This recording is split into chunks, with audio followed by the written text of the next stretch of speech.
La matinale de Radio Classique avec David Abiker. Il est 8h42, Luc Ferry discute avec Hervé Gattegno, mais il est temps d'assumer son rôle. On parlait de Colombie. D'esprit libre, vous parliez de la Colombie, ça n'a plus rien à voir avec l'actualité d'aujourd'hui. Luc, bonjour, merci d'être là. Bonjour mon ami David. Comme chaque lundi, on va commencer par on va changer vraiment d'univers. On va quitter la politique pour un petit moment.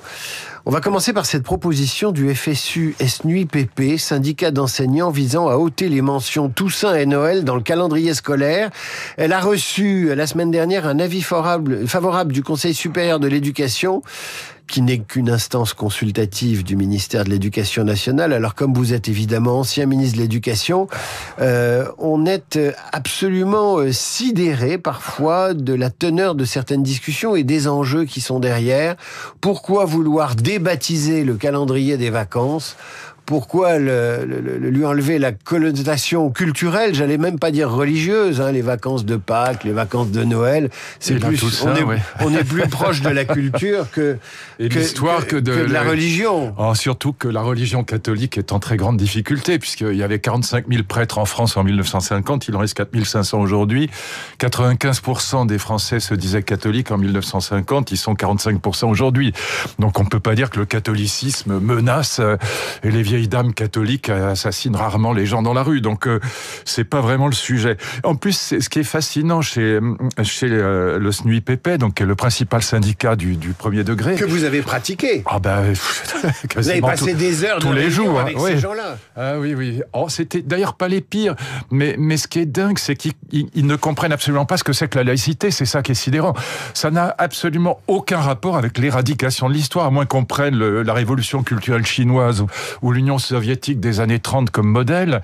La laïcité, dans l'histoire de France, même si on est archi-républicain, ce qui est mon cas, même si on est Jean-Pierre Chevènement, c'est simplement l'idée que la source de la loi n'est plus divine, elle est humaine.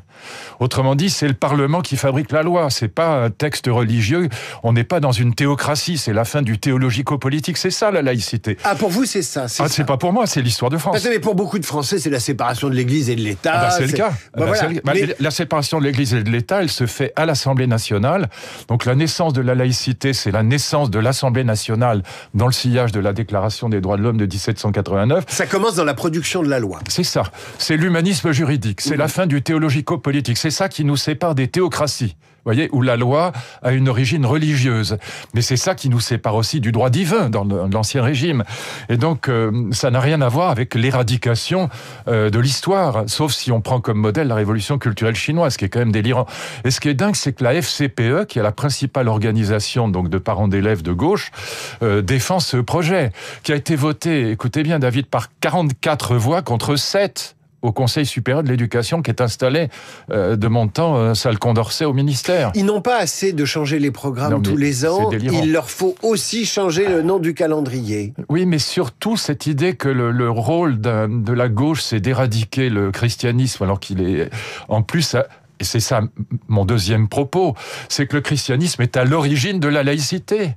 Mais évidemment, le christianisme, c'est l'origine de la laïcité. D'ailleurs, tout le monde connaît la phrase « il faut rendre à César ce qui est à César et à Dieu ce qui est à Dieu ». Là, vous maniez le paradoxe. Pas du tout, absolument pas. C'est l'origine de la laïcité, c'est la religion de la sortie de la religion. Et ce que me disait toujours mon ami Yad Ben Achour, qui est devenu ministre en Tunisie, et qui était un très grand prof de droit, il me disait toujours ce qui a permis la laïcité chez vous en France, c'est le catholicisme. Pourquoi ?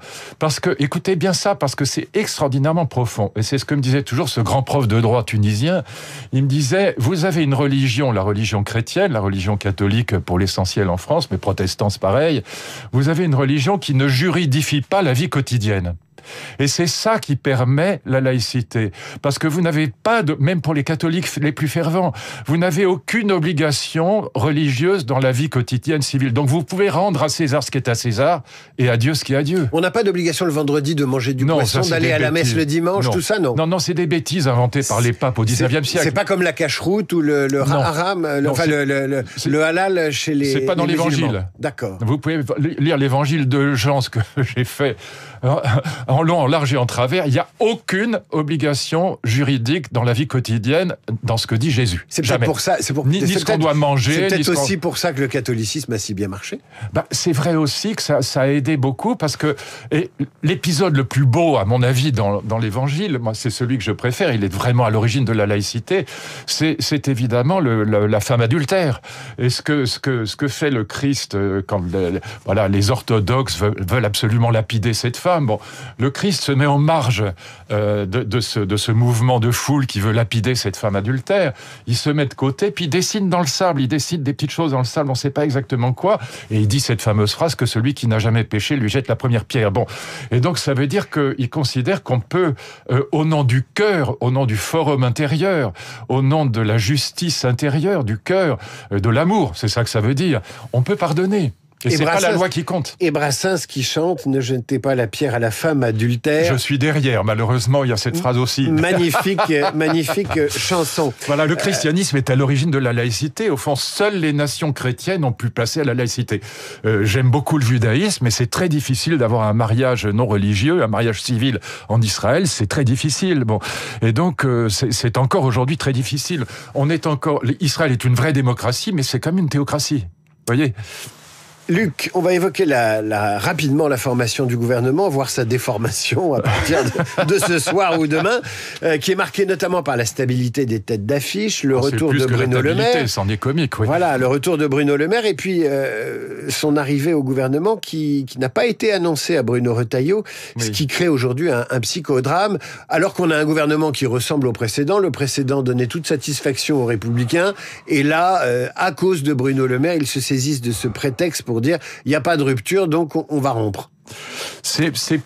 Oui, c'est un prétexte parce que Bruno Le Maire symbolise les 1000 milliards d'euros de dette de la France et zéro effort en matière budgétaire, donc en matière de dépenses de l'État. Et donc évidemment pour les LR c'est un chiffon rouge. Mais non, il y a beaucoup plus profond que ça derrière. Si vous réfléchissez à la vraie différence entre, disons, la droite des LR, mettons Bruno Retailleau d'un côté, et puis le Rassemblement national avec des gens comme Sébastien Chenu, par exemple, qui vient des LR. Si vous regardez la vraie différence, c'est sur les questions économiques, et notamment sur les questions d'impôts et de taxes imposées aux riches. Or, dans le projet de Lecornu, d'après ce qui fuite dans la presse, et c'est très plausible, il y a le projet d'une taxe extrêmement violente sur les gros revenus, une taxe de 20% sur les gros revenus. Bon. Et donc ça, moi, ce que je dis à mes amis LR, si vous acceptez ça de la part de Lecornu, si vous acceptez une taxe très élevée sur les hauts revenus, je ne parle pas des milliardaires, hein, on parle de gens qui gagnent quelques centaines de milliers d'euros par an. Si vous acceptez une taxe, vous perdez la seule différence qu'il y a avec le Rassemblement national. Dans ce cas-là, autant voter pour l'original et plutôt pour la copie. Vous voyez ? Donc moi, là, pour le coup, en plus, s'il ne quitte pas le gouvernement, Wauquiez a gagné. Donc, mais ça, c'est de la tambouille interne qui m'intéresse pas. Mais il est clair que s'il reste dans un gouvernement qui taxe les riches, il n'y a plus aucune raison de voter pour eux. Voilà. Donc ils perdent tout. Voilà. Donc je pense qu'en effet, ils doivent partir. On va passer à un sujet qui... Pardon, ça veut dire que le gouvernement ne tiendra pas la semaine, hein, pardon. Pas la semaine, ou peut-être les 48 heures. Oui, peut-être les 48 heures, oui.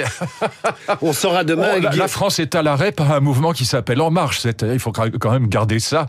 Dans l'histoire de France, ce sera quand même assez... Si c'était pas tragique, ce serait comique. C'est même pas en marche arrière. Oui, alors, même pas en marche arrière, oui. Luc Ferry, on va parler de gouvernement, mais d'une autre façon, et peut-être d'une façon plus moderne. Je voudrais commencer avec ce qui se passe en Albanie, avec la nomination d'une ministre virtuelle, d'une intelligence artificielle pour occuper un poste de ministre. Ça a l'air complètement farfelu comme ça, mais cette ministre albanaise a un hologramme et donc elle s'occupe de la corruption. Il faut quand même que vous explicitiez ça. Et puis au Japon, Sanae Takaichi devient présidente du Parti libéral japonais, qui est le parti qui est à même de désigner le prochain Premier ministre au Japon, ce qui serait une première puisque le Japon n'a jamais eu de femme Premier ministre. Donc on a une femme virtuelle, intelligence artificielle en Albanie, et une vraie femme qui va créer un précédent au Japon. Alors sur l'Albanie, je vous conseille de regarder cette dame, puisqu'on peut la voir, elle a son hologramme, elle est d'ailleurs très belle, elle est habillée dans Moi je connais bien l'Albanie, j'ai eu la chance, je crois même que je suis docteur honoris causa de l'université de Tirana, et donc je suis allé là-bas, et c'est un pays incroyablement archaïque, hein. C'est ça qui est très étonnant.